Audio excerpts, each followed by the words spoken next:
युद्ध मेरे भागवत प्रेमियों कैसे हुआ? ये कराया किसने?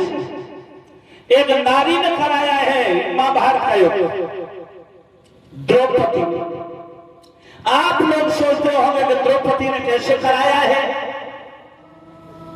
तो मेरे भागवत प्रेमियों एक बार लिखा है तो पांडवों ने ऐसा शिविर बनाया, पांडवों ने ऐसा शिविर बनाया कि जहां पर जल भरा था वह सूखा दिखाई दे रहा था, और जहां पर सूखा दिखाई दे रहा है वहां जल भरा था, और जहां जल भरा था वहां सूखा दिखाई दे रहा है। दुर्योधन को पांडवों ने शिविर में बुलाया, आगे बढ़ा दुर्योधन, जहां सूखा था जल दिखाई दे रहा है पत्र समेट के चलने लगा। मंत्री कहने लगा महाराज जल नहीं है, सूखा है। दुर्योधन बोला मुझे पागल न बना। आगे दुर्योधन बढ़ा तो जल नहीं था, सूखा था, भौचक्का हो गया दुर्योधन। आगे बढ़ा तो सूखा दिखाई दे रहा है लेकिन वहां जल था। दुर्योधन को मंत्री ने कहा महाराज जल भरा है, जल भरा है। दुर्योधन कहने लगा मुझे ज्ञान न दे। आगे बढ़ा दुर्योधन तो जल में गिर पड़ा। मेरे भागवत प्रेमियों जब जल में गिरा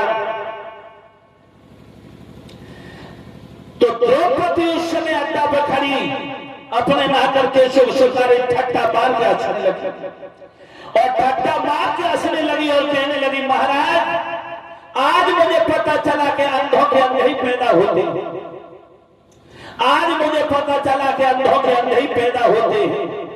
मेरे भागवत प्रेमियों लिखा है, बड़े बड़े विद्वानों ने लिखा है क्या के नाहर के मोह में बसे मुख में बसे भोजन,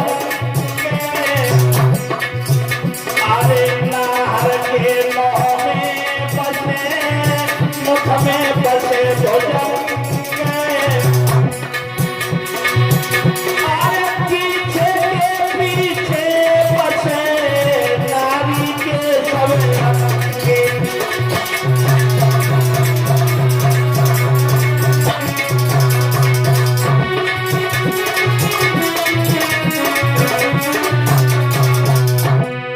बताया नाहर के मोह में बसे। नह माने नाखून, शेर के नाखूनों में जहर बताया है विद्वानों ने, और नाहर के मोह में बसे मुख में बसे भुजक, भुजक माने सांप, अरे सांप के मुख में जहर होता है, और पीछे के पीछे बसे, पीछे के पीछे टंक में, और लिख रहे नारी के अंग में। हाँ अंग अंग में नहीं तो मुंह में तो है ही। और लिखा है क्या के तो काटते चढ़े ये चितपट चढ़ जाए, अरे के तो काटते चढ़े ये चितपट चढ़ जाए, अरे नारी की बोली बोली सी भाई से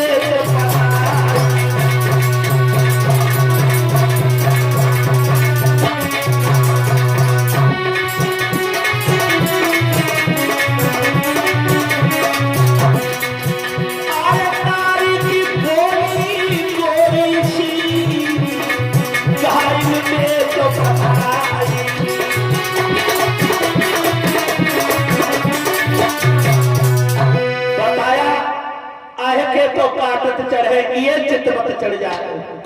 आहे माने होता है सर्प, आहे माने होता है सांप, सांप के काटने के बाद जहर चढ़ता है, और नारी की बोली में इतना जहर होता है कि आदमी जीते जी घायल हो जाता है, जीते जी घायल हो जाता है। जब द्रौपदी ने कहा अंधों के अंधे ही पैदा होते हैं, द्रौपदी की बोली दुर्योधन की बोली की तरह पार हो गई। दुर्योधन की गोली की तरह पार हो गई मेरे भागवत प्रेमियों। और ऐसा नहीं,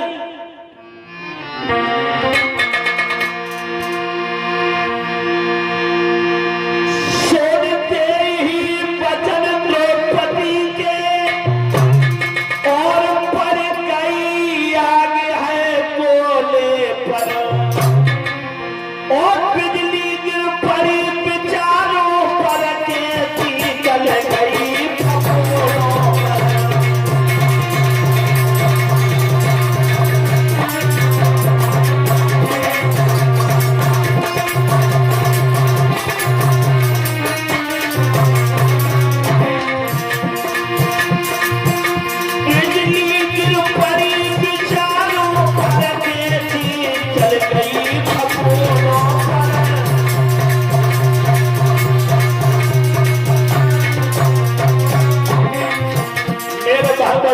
ऐसे मानो मशाल पर अग्नि पड़ गई हो, दुर्योधन की द्रौपदी की गोली सीना को चीरती हुई पार हो गई।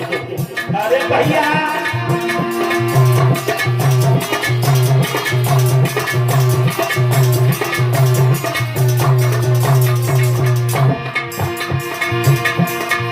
दुर्योधन कहने लगा पांचाली क्यों नहीं जानती द्रौपदी और राठौर प्यारे काम मेरा, तो सभा में नंगो मैं करे तो दुर्योधन मैं नाम मेरा।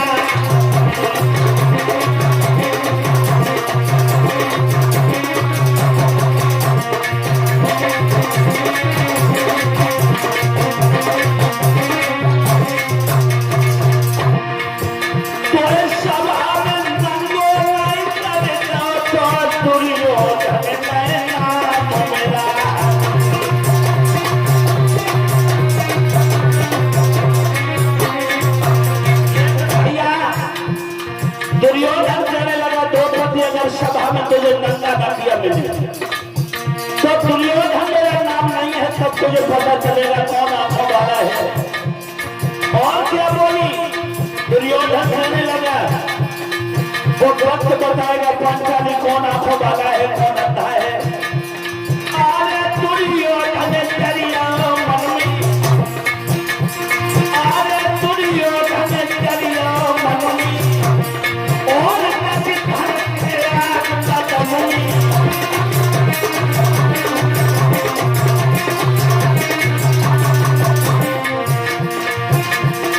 अरे जब लगी रही आगे हाय बदन में के हाथ में, अरे जब धड़ के आगे है निकल में।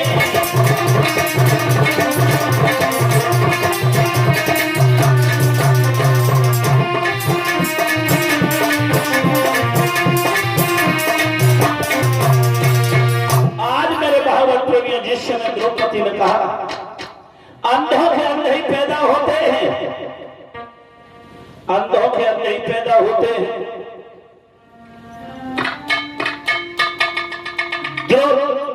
दुर्योधन आज अपमानित हो गया, लेकिन द्रौपदी को यह शब्द बोलना नहीं चाहिए था, क्योंकि दुर्योधन रिश्ते में जेठ लगता था। आज दुर्योधन वहां से चला और धीरे धीरे मेरे भागवत प्रेमियों अपने महलों में आया। शकुनी मामा ने जब दुर्योधन को देखा, शकुनी मामा कहने लगे दुर्योधन आज तेरा चेहरा उदास बड़ा पड़ा है, क्या कारण है जो तुम्हारा चेहरा उदास है। सोई दुर्योधन को रोकर बोला मामा आज द्रौपदी हमसे बोल गई है, द्रौपदी हमसे बोल गई है, मुझे अंधों का नहीं बताया है, मैं बहुत अपमानित हूं, अपमान की आग में जल रहा हूं मामा। शकुनी मामा कहने लगा भांजे सच बोल तेरा मामा भी मरा नहीं जिंदा है, तेरा मामा भी मरा नहीं जिंदा है, सच बोल क्या चाहता है। तो दुर्योधन कहने लगा मामा बस में एक चाहता हूं, क्या? अरे मामा ऐसी अकल बताए दे,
शकुनी मामा से जिस समय दुर्योधन ने कहा मामा ऐसी अकल बताओ जो पंडों का मेरे आंखों के सामने विनाश हो जाए, मैं पांडवों का विनाश देखना चाहता हूं। शकुनी कहने लगा भांजे तेरा मामा अभी जिंदा है, अगर अपने दुश्मन से दुश्मनी निकालनी है, अपने दुश्मन से अगर दुश्मनी निकालनी है तो उससे लड़ाई मत कर।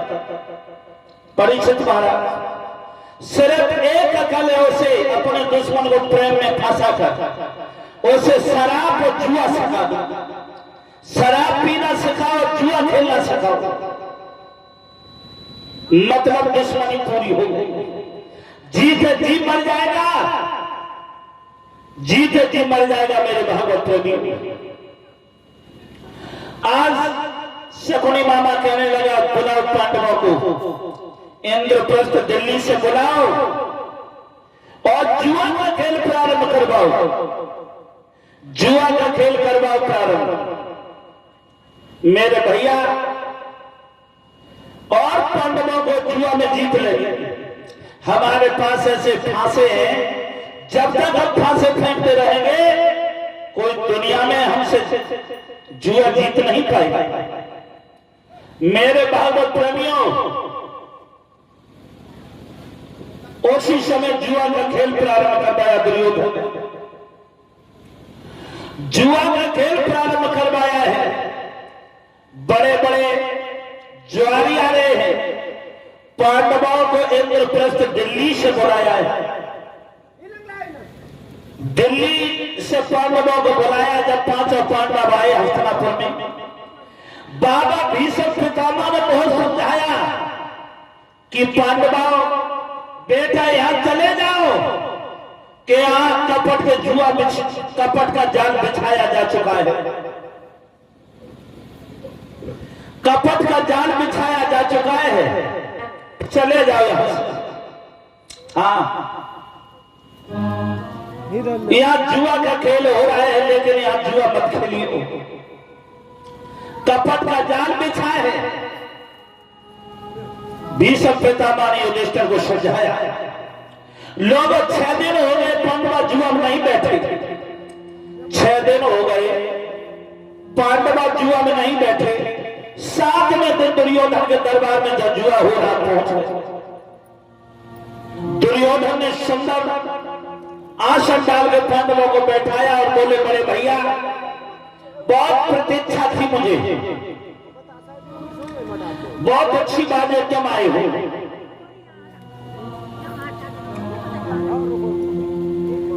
सारे लोग आ रहे हैं, देश देश के राजा जुआ खेलने आ रहे हैं, लेकिन हमारी इच्छा यही है तुम भी जुआ खेलो। युधिष्ठिर कहने लगे, विद्वान और ज्ञानों को जुआ खेलना वर्जित है, उसे जुआ नहीं खेलना चाहिए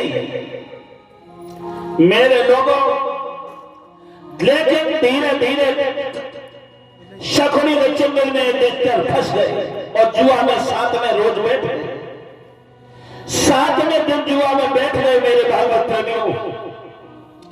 और जब 7वें दिन जुआ में बैठ गए तो दांव फेंकने लगे, दांव फेंकने लगे। पहले दांव में मरमाले लगाई हैं, ऐसा नहीं, और पहले दांव में धर्म में मरमाले अरे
दुर्योधन जीत गया, युधिष्ठिर हार गए, मरमाल लगाई हार गए।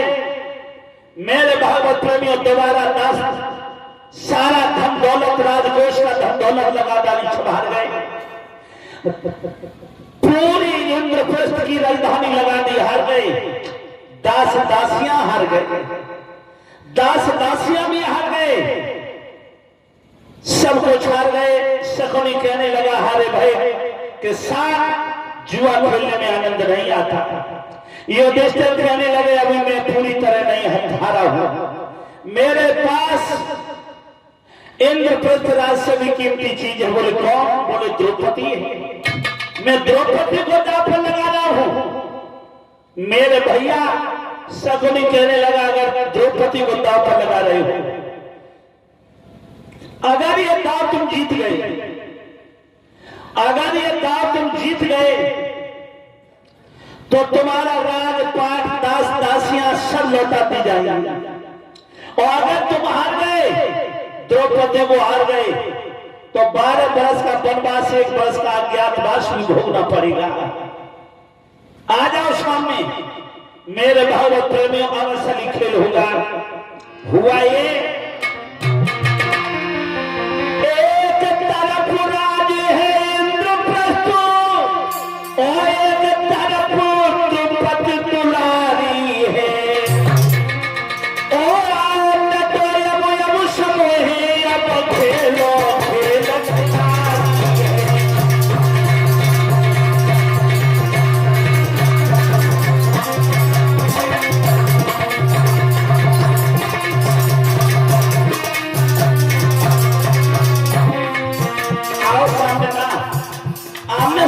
तो असली खेल होगा।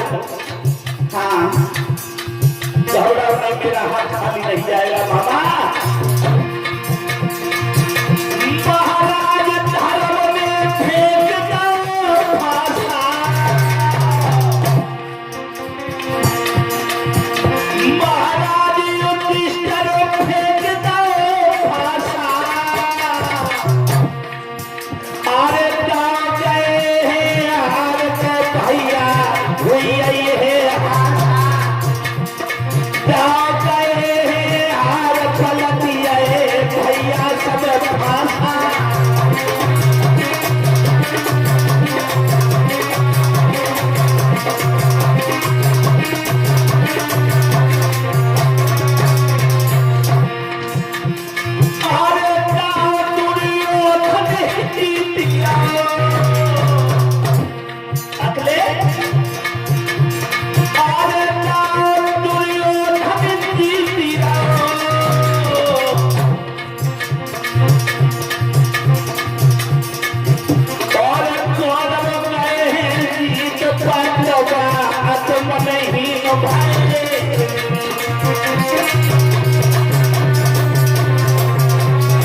भैया अरे हारिया द्रौपदी सीतारी अरे उड़िया धर्म के होश से करे तने सब नीचे जा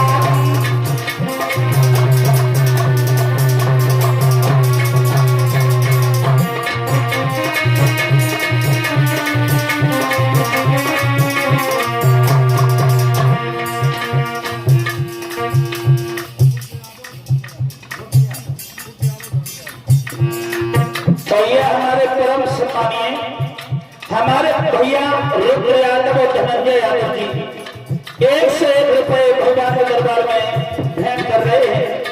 भगवान और अधीश कृष्ण बाबा जैसे दोनों भैया की शक्ति मिले, धर्म के नाम पर कदम आगे बढ़ते रहे।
लेकिन बेईमानी ये हो रही थी, जुआ हो रहा था लेकिन बेईमानी हो रही थी। पांडवों की तरफ से स्वयं युधिष्ठिर फांसा फेंक रहे थे और युधिष्ठिर के सामने खेल रहा था दुर्योधन, लेकिन दुर्योधन अपने हाथों से फांसा नहीं फेंक रहा था। दुर्योधन की तरफ से शकुनी फांसा फेंक रहा था। ये बड़ी बेईमानी थी। खेलना आमने सामने का होना चाहिए, लेकिन ये फांसे किसके थे मेरे भाइयों? ये फांसे किसी और के नहीं थे। ये फांसे शकुनी के पिता के रीढ़ की हड्डियों के थे। शकुनी के पिता ने कह दिया था शकुनी से कि मैं मर जाऊं, मेरी रीढ़ की हड्डियों के फांसे बनाना, और मैं तुझे वरदान देता हूं जब तक तू अपने हाथों से फांसे फेंकता रहेगा तुझे कोई संसार में हरा नहीं सकता। तो दुर्योधन की तरफ से दुर्योधन नहीं फेंक रहा था, शकुनी फेंक रहा था। सब द्रौपदी को हार गए। उसी समय शकुनी कहने लगा, दुर्योधन क्या देख रहे हो? आप भर भर के बदला ले लो, अपना भर भर के अपना बदला ले लो। उसी समय मेरे भाव प्रेमियों, दुशासन से कहा दुर्योधन ने, दुशासन जा आज मैं पांचाली द्रौपदी को खींच कर मेरे दरबार में लेकर, अब मैं देखूंगा, उसे बताऊंगा कौन आखिर वाला है, कौन अंधा खाता है। दुशासन गया मेरे भाव प्रेमियों, द्रौपदी नहाकर अपने केसों को नहीं बांध पाई थी। दुशासन ने कहा कि द्रौपदी मेरे साथ चल, तेरे 5 अठिया तुझे जुआ में हार चुके हैं, तुझे जुआ में हार चुके हैं मेरे भागवत प्रेमियों। द्रौपदी ने कहा मैं नहीं जाऊंगी, वहां दादा भीष्म पितामह हुए हमारे दादा और गुरु द्रोणाचार्य हैं, कृपाचार्य हैं, मैं नहीं जाऊंगी। सही दुशासन ने बाल पकड़े और झटका मारा, चल रही है कि मुझे तुझे खींच के ले चलो, और बाल पकड़ कर झटका मारा, द्रौपदी जमीन में गिर गई। मेरे भागवत प्रेमियों, आज वह मैया के बाल पकड़ के दुशासन खींच कर दरबार में ले गया, और दरबार में ले गया। जब खड़ी द्रौपदी हुई, हाथ जोड़कर चारों ओर देख रही है। दुर्योधन ने कह दिया, क्या देख रहे दुशासन, इसके कपड़े उतार डालो, सारे कपड़े उतार कर इसे नंगा करके मेरी जगह पर बैठा दो। मेरे भागवत प्रेमियों, द्रौपदी से हाथ जोड़कर कहने लगी, नहीं, मेरी रक्षा करो दादा। भीष्म से बोली, दादा मेरी रक्षा करो। नहीं गुरुजी मेरी रक्षा करो। चाचा कृपा था विदुर, मेरी रक्षा करो चाचा। लेकिन कोई दरबार में बोलने वाला नहीं था। आज तक मैया बिलक बिलक कर रोने लगी और बोली,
प्रचार करने वाले आज धर्म को कलंकित होते हुए देख रहे हैं।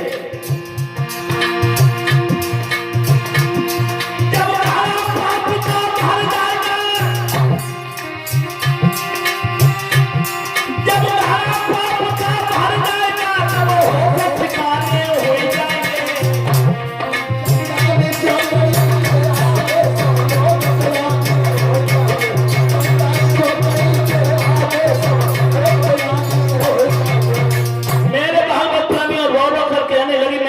करो दादा भीष्म, मुझे नंगा होने से बचा लो।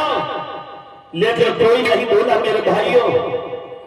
खदर कहने लगा, खदर कहने लगा, का तू इज्जत की भीख मांगती है, बड़ी इज्जत वाली बनती है।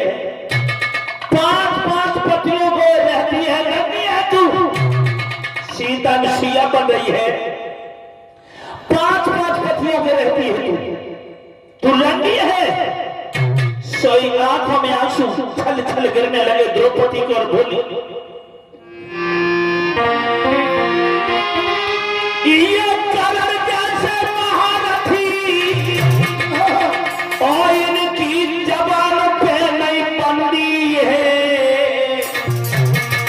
और अंधे का तो सिर्फ ये गया सभी सभा का है।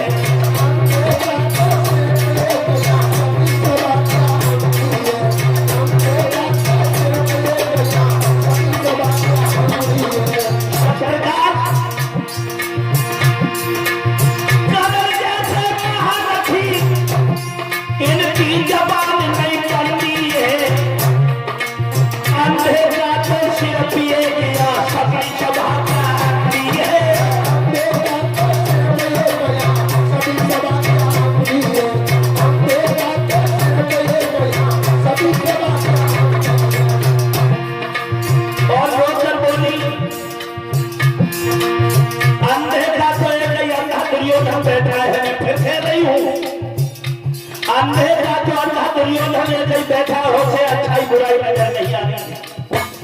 सभी सभा का अंधी हो गई, जो नारी का तमाशा देख रही है, इज्जत का तमाशा बन गया। और बोली,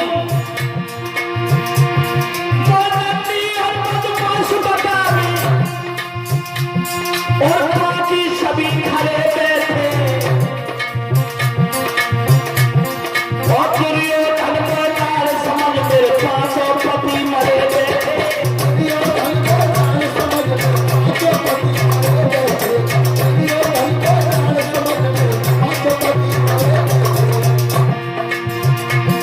और दुर्योधन को लाल समझ मेरे 500 पति मरे बैठे, और ज्ञानी और विद्वान यहाँ पर हाथ पे हाथ खड़े बैठे।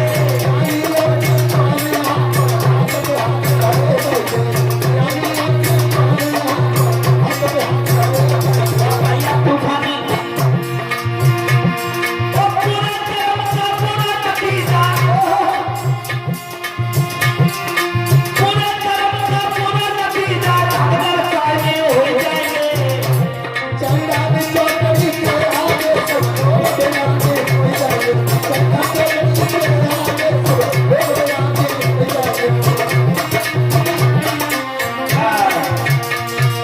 आज मेरे भाव प्रेमियों, द्रौपदी रो रो कर इज्जत की भीख मांगने लगे।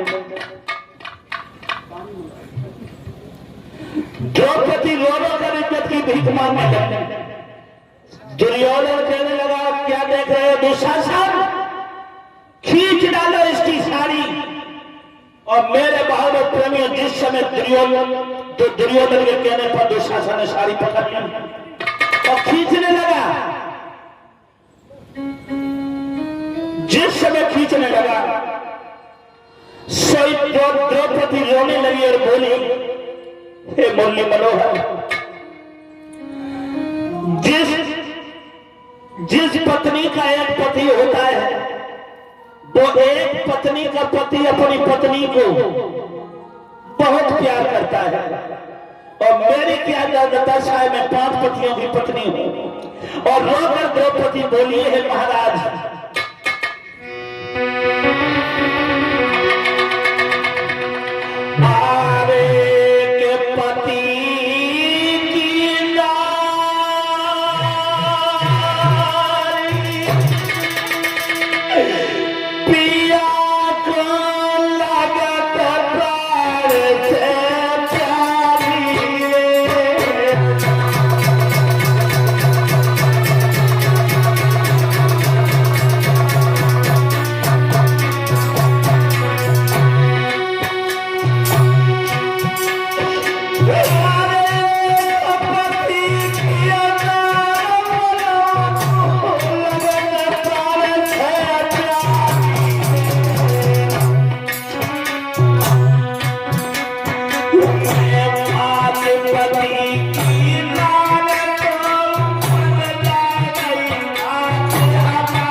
द्रौपदी चक्कर बनने की तरह घूमने लगी और साड़ी खींचने लगा वो पापी। अरे भैया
साड़ी में झटका द्रौपदी शिखर गन्नी की तरह घूमने लगी। सोई लंबे हाथ करके जब आस द्रौपदी को रही तो कहीं मेरे पति मेरी रक्षा करेंगे, नहीं, आस वो भी टूट गई। फिर आस लग गई मेरे दादा ससुर बैठे भीष्म पितामह वो रक्षा करेंगे, वो भी नहीं बोले। गुरु द्रोणाचार्य करेंगे, वो भी नहीं बोले। सभा में जब कोई नहीं बोला, सोई मैया जब जग की आस छूट गई, जब संसार की आस छूट गई,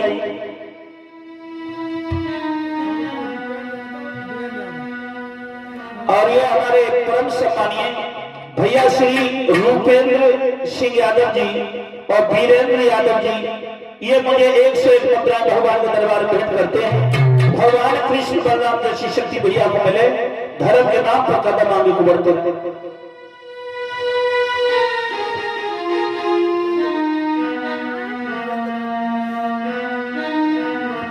जिस समय मेरे भाव प्रेमियों जब जग की आस जब तक द्रौपदी को रही तब तक भगवान ने नहीं सुनी थी, और जब जग की आस छूट गई, लंबे हाथ ऊपर कर लिए द्रौपदी ने। जब लंबे हाथ ऊपर द्रौपदी ने कर लिए, सोई भगवान को जब कन्हैया को याद किया है और लंबे हाथ करके भगवान को बुलाया है, कैसे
दुश्मनी खींचे साड़ी मेरे भाइयों पे बना भारी बाप की खींचे साड़ी मेरे भाइयों पे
द्रौपदी ने भगवान कृष्ण को बुलाया।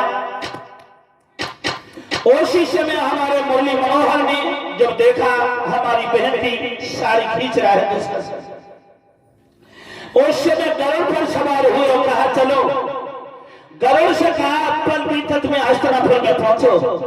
गरुड़ एक पुतली फिरती है, साढ़े 700 कोस की दूरी पर उड़ता है। भगवान बोले ये तेरी चाल भी मुझे भा नहीं रही है। गरुड़ की एक लात पीठी पर रखी और दूसरी मेरे भागवत प्रेमियों पैर हस्तिनापुर में रखा और भगवान साड़ी को बढ़ाना प्रारंभ किया। साड़ी इतनी बढ़ाई, खींचत खींचत साड़ियों के ढेर लग गए। सारा बल साड़ी के द्वारा दूसरा शब्द खींच लिया। भगवान ने सारा बल खींच लिया।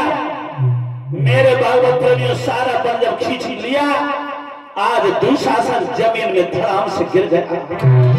सारी भगवान बढ़ाती रहे। ऐसी लीला थी मुरली मनोहर भगवान की, ऐसी लीला थी मुरली मनोहर भगवान की। मेरे भागवत प्रेमियों इस तरह द्रौपदी बहन की भगवान की नैया ने लाज बचाई, इस तरह लाज बचाई मेरे भागवत प्रेमियों। और जब द्रौपदी साड़ी खींची थी उसमें एक प्रण नहीं हुआ।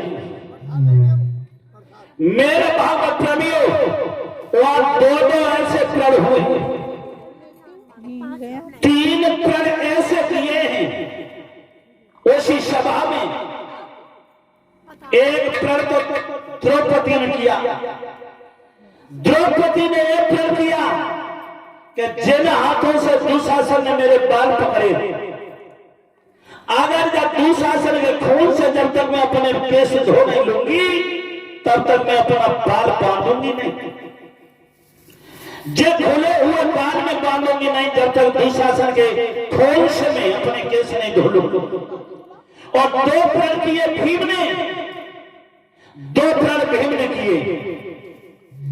भीम ने यह प्रण किया कि दुशासन जिस 100 भाइयों का तुझ पर बहुत भयंकर तुझे गर्व है, मैं आज प्रण करता हूं इसी सभा में मैं 100 में 100 अपने हाथों से मारूंगा। मैं 100 में से 100 अपने हाथों से मारूंगा। और दुशासन एक प्रण में और कर रहा हूं, जिस जंगा पे तू द्रौपदी को नंगा करके बैठाना चाहता है, मैं आज प्रण करता हूं तेरी सभा में ये जगह अगर मैंने तेरी ना तोड़ी तो मैं कुंती का छौना नहीं। मेरे भागवत प्रेमियों इस तरह भगवान मुरली मनोहर ने द्रौपदी की लाज बचाई, द्रौपदी की लाज बचाई मेरे भागवत प्रेमियों। और उसके बाद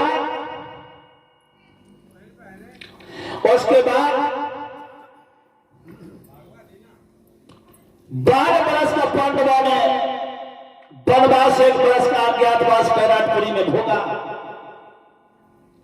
उसके बाद ये महाभारत का युद्ध भीषण हुआ, बहुत भीषण ये महाभारत का युद्ध हुआ।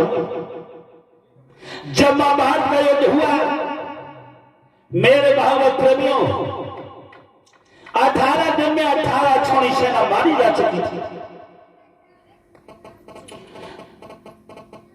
सारे सारे भाई भीम ने दुर्योधन के मार डाले। दुर्योधन की कमर भी भीम ने तोड़ डाली थी, जंघा भी तोड़ दी थी अपने गधा से। दुर्योधन एक खून के गड्ढे में पड़ा हुआ रो रहा है। कुरुक्षेत्र के मैदान में लाशों के अंबार लगे हैं, लोगों के नारे बह रहे हैं, खून में लहसें ऐसे उतरा रही हैं मानो मरने के बाद एक दूसरे से मिलन कर रही हैं, मानो मरने के बाद एक दूसरे से मिलन कर रही हो। मेरे भैया, एक लाश बहती हुई आई, एक लाश जब बहती हुई आई खून में, दुशासन उस लाश को पकड़कर बाहर निकलना चाहा। बाहर तो निकल गया, लेकिन जब लहस देखी, लहस किसी और की नहीं थी। वो लहस दुर्योधन के बेटा लक्ष्मण की थी। दुर्योधन के बेटा लक्ष्मण की वो लहस थी। दुर्योधन रोने लगा और कहने लगा, बेटा लक्ष्मण, पहले समय में बाप के सामने कभी बेटा नहीं मरते थे। जब बाप मरता था तो बेटा लाखों पिंड दान करके बाप की आत्मा की शांति की कामना किया करते थे।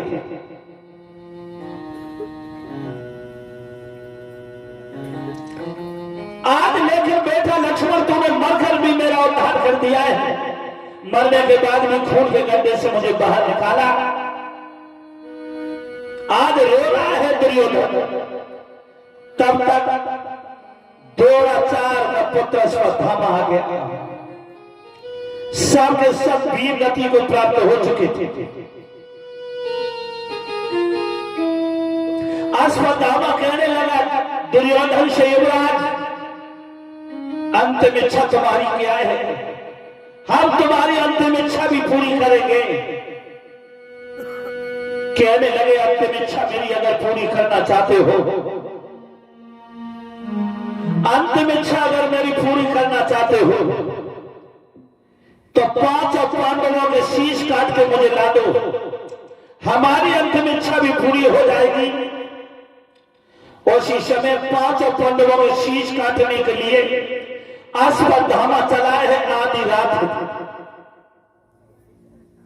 आधी रात के समय अश्वत्थामा चला है, लेकिन भगवान कन्हैया मुरली वाले ने वहां एक लीला दिखा डाली। क्या लीला दिखाई? जिस शिविर में 5 पांडव लेटते थे, वहां भगवान कन्हैया ने द्रौपदी के 5 पुत्रों को लेटा दिया। 5 पुत्रों को लेटा दिया। जहां पांडव लेटते थे, 5 भाई पांडव लेटते थे, वहां द्रौपदी के 5 पुत्रों को लेटा दिया भगवान कन्हैया ने। और जहां पर द्रौपदी के 5 पुत्र लेटते थे, और वहां 5 पांडवों को लेटा दिया भगवान कन्हैया ने। लेकिन अश्वत्थामा आया, उसने नहीं देखा कि ये पांडव हैं कि पांडव की संतान। आकर के अंधेरी रात में द्रौपदी के 5 पुत्रों के शीश धड़ से काट लिए। शीश धड़ से काट कर और बाल पकड़ के नींव टांग लिए, टांग कर लेकर गए दुर्योधन के सामने फेंक दिए। ले राज दुर्योधन, मैंने तुम्हारी अंतिम इच्छा पूरी की है। दुर्योधन ने जिस समय वो द्रौपदी के 5 पुत्रों के शीश हथेलियों पर रखे और जब मसले हैं, तो वे बच्चों के शीश फूट की तरह फूट गए। मासूम बच्चों के शीश में फूट की तरह फूट गए। सो दुर्योधन कहने लगा, अश्वत्थामा, ये 5 पांडवों के शीश नहीं है, उनकी संतानों के शीश हैं। लेकिन अंतिम समय पर तूने मुझ पर अधर्म कराया है। रो रहा है दुर्योधन रोते रोते। मेरे भागवत प्रेमियों, सुबह हो गई, सुबह हो गई। जब इधर मैया द्रौपदी ने देखा मेरे बेटा नहीं जागे, मेरे बेटा तो 4 बजे ही 4 पाइयां छोड़ देते थे, 4 बजे ही 4 पाई छोड़ देते थे, लेकिन मेरे बेटा नहीं जागे। जगाने के लिए जिस समय मेरे भागवत प्रेमियों द्रौपदी मैया जब अपने बेटों के शिविर में गई तब बेटा जिंदा ही कहां था। सारे शिविर में खून बह रहा है, खून, शीश नहीं है, बेटा कटे पड़े। आज वह मैया ने एक एक लाश उठाकर, एक एक लाश उठाकर अपनी गोदी में रखने लगी 5 बेटों की लाश को। 5 बेटों की लाश को गोदी में महाराज रखने लगी वो मैया द्रौपदी, और फूट फूट कर रोने लगी अपने बेटों के लिए।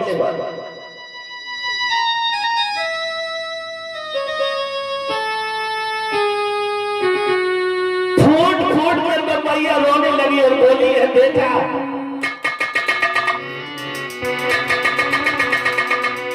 कि बेटा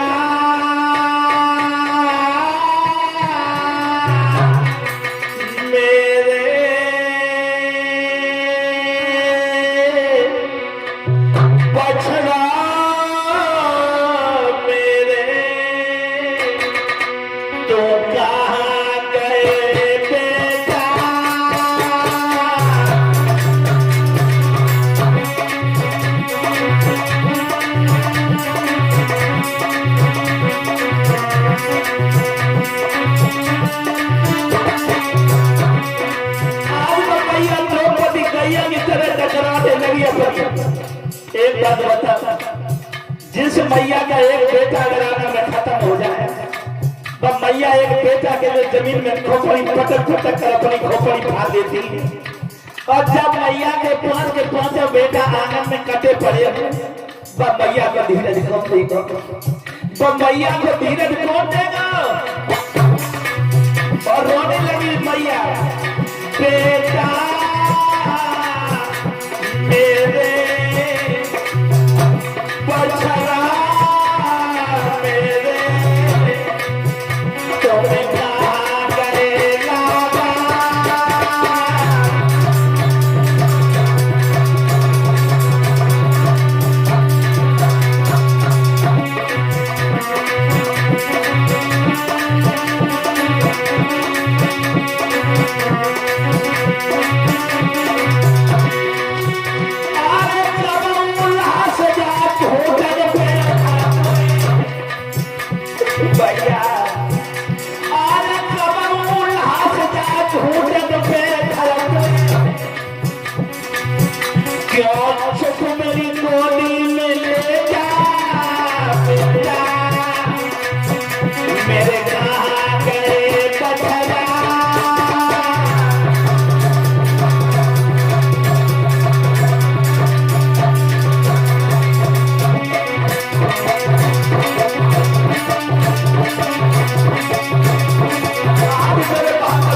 सुनी हो गई हो तो मैया को धीरज कौन देगा? जब उस मैया से पूछो जिसके जबान बेटा चले जाते हैं। आज मैया के 12 बरस के बेटा छोटे छोटे बात चलेगा द्रौपदी के। जुल्म मेरे बेटे ने की, कौन पापी मेरे बेटे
बचिए कौन जानो मेरा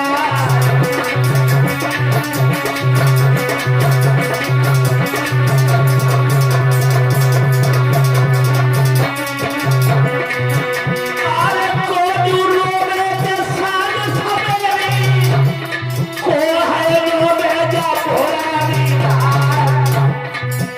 अरे पगत परे पे को रो मत अरे को है रो में जाती त्योहार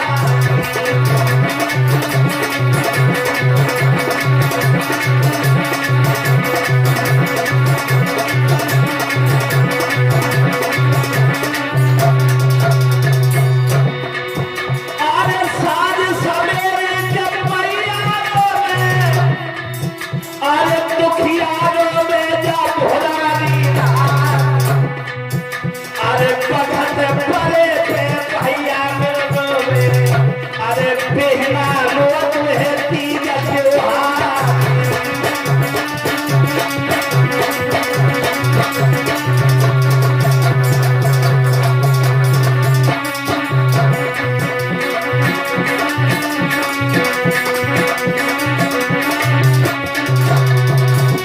अरे यार द्रौपदी के रोमन में सबई के दिल है उठे ए मूर मान दा तोरे धरनी सो अरे मानो सिया के हरम उठा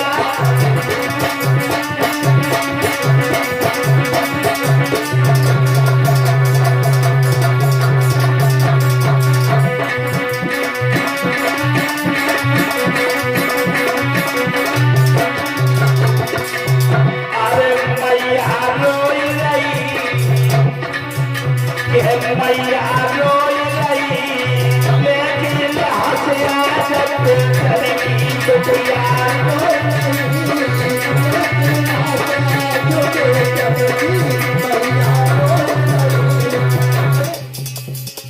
भगवान मुरली मनोहर जब नाम आए तो मोहन के आते ही बोली द्रौपदी खड़ी हो गई अपने बेटे की लाश और भगवान कन्हैया के गले में गलबैया डाली द्रौपदी ने और बोली मोहन के आते ही बोली और भैया क्या पे बाकी है अखबाइश खेल तुम्हारे में कछु और कसर भी बाकी है द्रौपदी कहने लगी भैया कन्हैया भैया भैया कन्हैया तुम कह रहे हो मेरी लीला हो रही है मेरे पास के पांच बेटा मर गए भैया अब तुम्हारी लीला भी पूरी ना हुई और श्याम मुझे भी मार दो भैया तुम्हारी लीला पूरी हो मुझे भी मार दो भैया जब तुम्हारी लीला पूरी हो जाए जो कुछ तुम्हारी लीला हो रही है द्रौपदी फूट फूट कर रोने लगी भैया कन्हैया के गले से गलबैया डाल करो भैया भैया रोकर बोली भैया कन्हैया अरे भैया दिल कैसी बात होती मेरे चले गए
द्रौपदी फूट फूट कर रोई।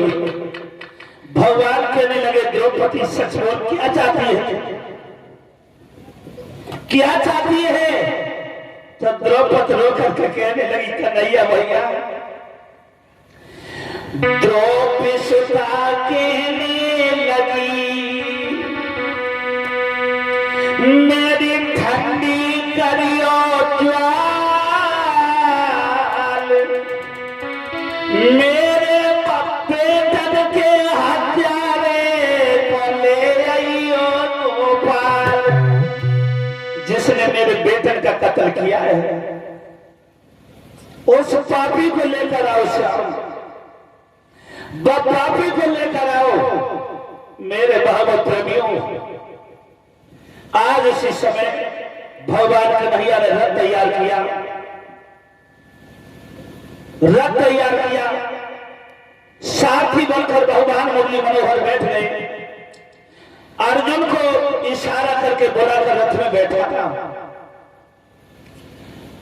अर्जुन को रथ में बैठा लिया, अर्जुन गांडीवधारी बैठ गए। आगे भगवान कन्हैया रथ लेकर जब गए, अश्वत्थामा देखकर भागने लगा।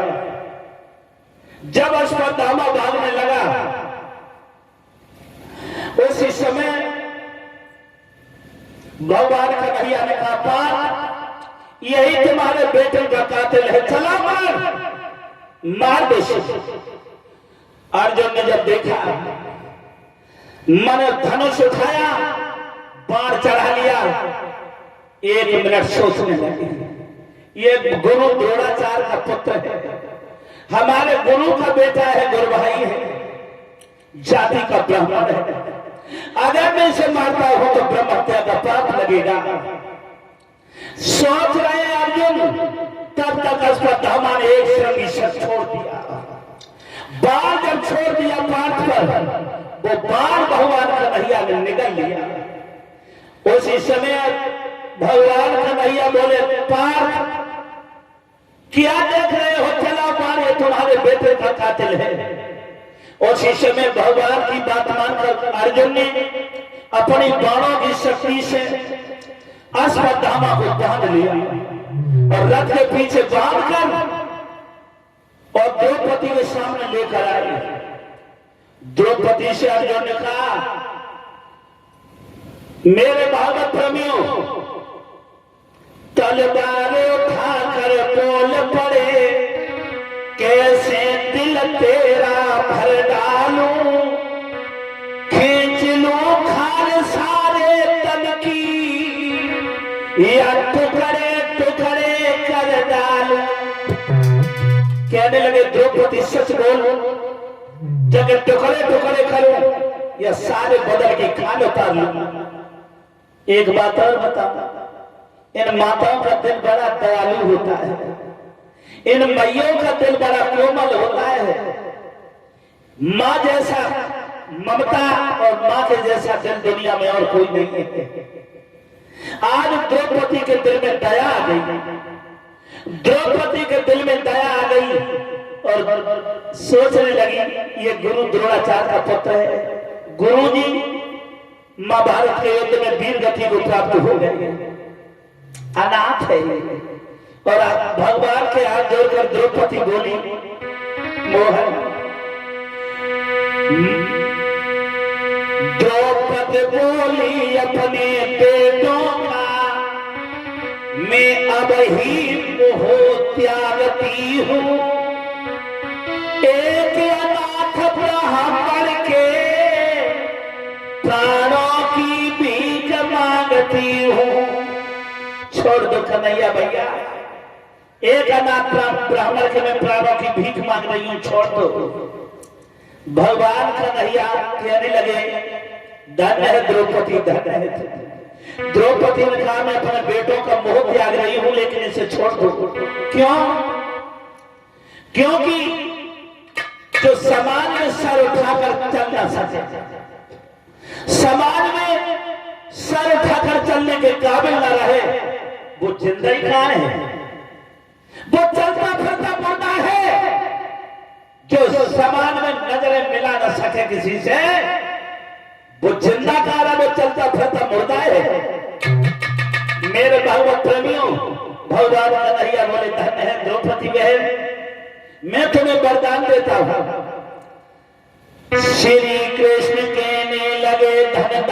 द्रौपदी कुमार त्याग कथा तेरी सदा सुगाएगा संसार।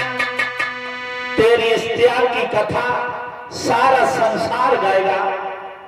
भगवान कन्हैया ने अश्वत्थामा को छोड़ा है, लेकिन उसके मस्तक में जो मणि थी वो भगवान कन्हैया ने चीर कर वो मणि निकाली, छोड़ दिया। लेकिन एक बात कहूं, जो नीच होता है अपनी नीचता से बाज नहीं आता। नीच होता है अपनी नीचता से बाज नहीं आता।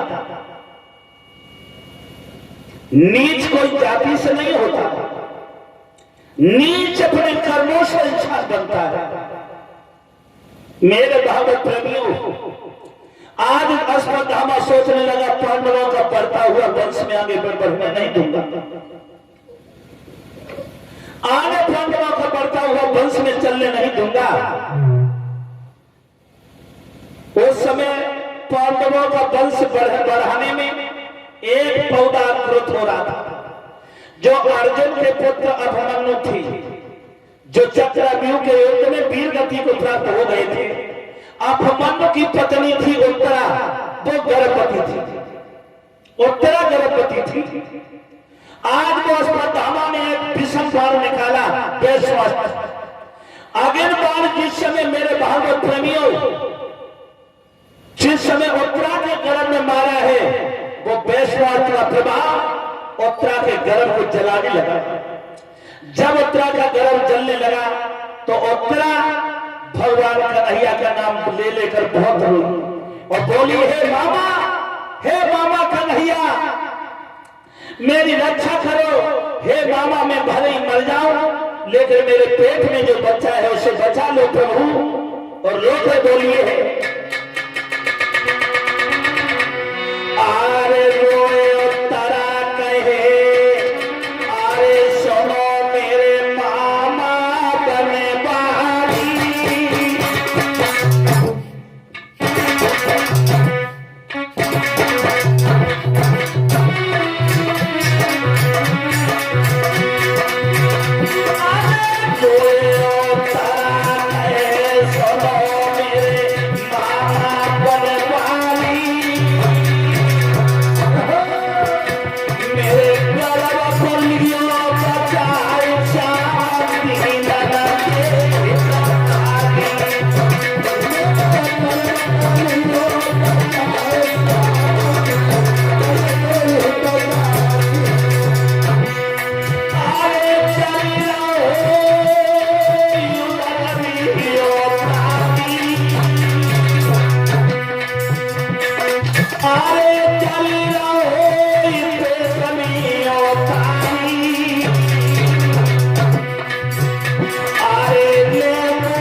रोई है, बोली मामा मेरी रक्षा करो, मैं मर जाऊं लेकिन मेरे बेटा जो गर्भ में है उसे बचा दो।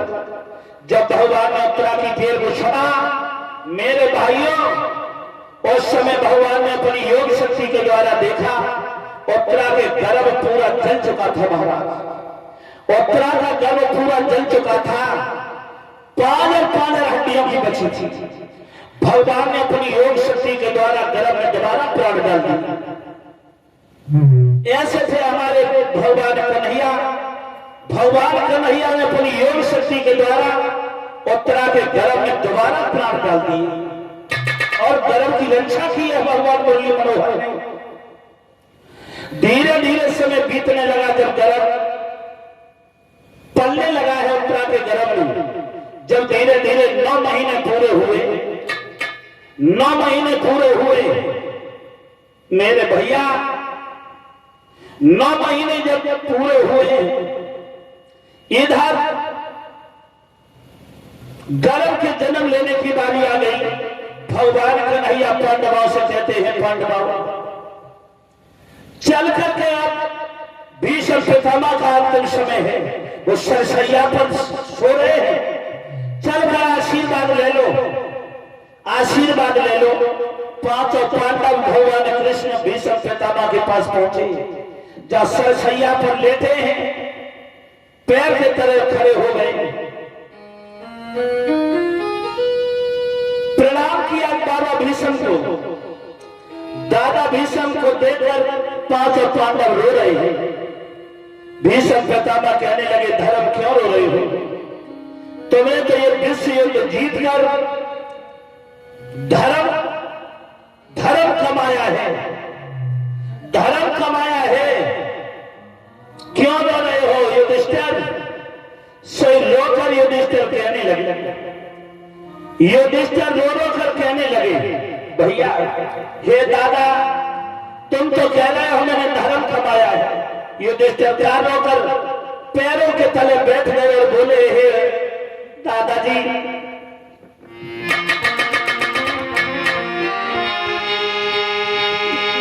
तुम तो ये दादा कह रहे हो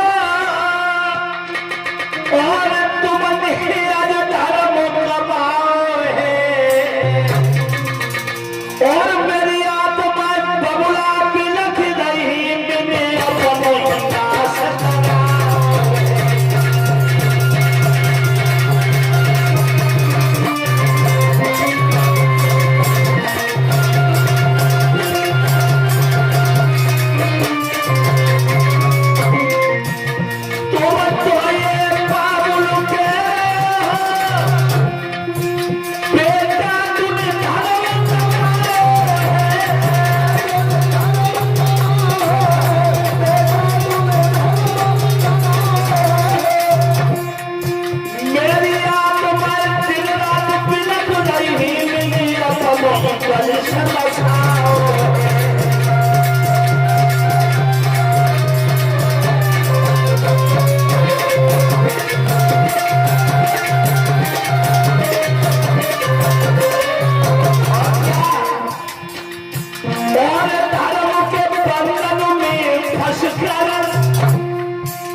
तुम कह रहे हो कि बेटा धर्म कमाया है और मेरी आत्मा बिलख रही, मैंने अपना ही वंश नसाया है।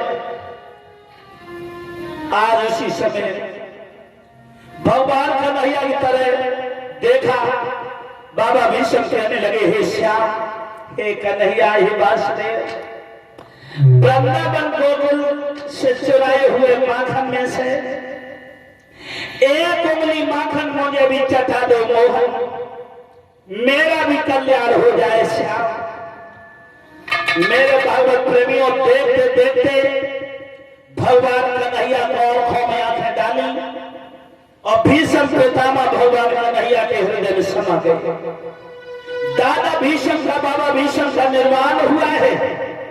आज पांडव जब महलों में आए, सूत जी बताते ऋषियों, 9 मास पूरे हुए हैं उत्तरा के गर्भ के, तो उत्तरा के एक बहुत सुंदर बेटा ने जन्म लिया, बहुत सुंदर बच्चे ने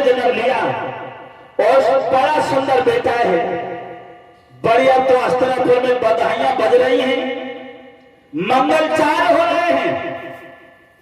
बड़े बड़े प्रकांड ब्राह्मणों को बुलाकर उस बच्चे का नाम खड़ा किया है। क्या नाम रखा उस बच्चे का? परीक्षक। परीक्षक। अब परीक्षक का अवतार हुआ मेरे भैया। सभी ताली बजाकर 2 लानों का सुंदर कीर्तन बोले भगवान।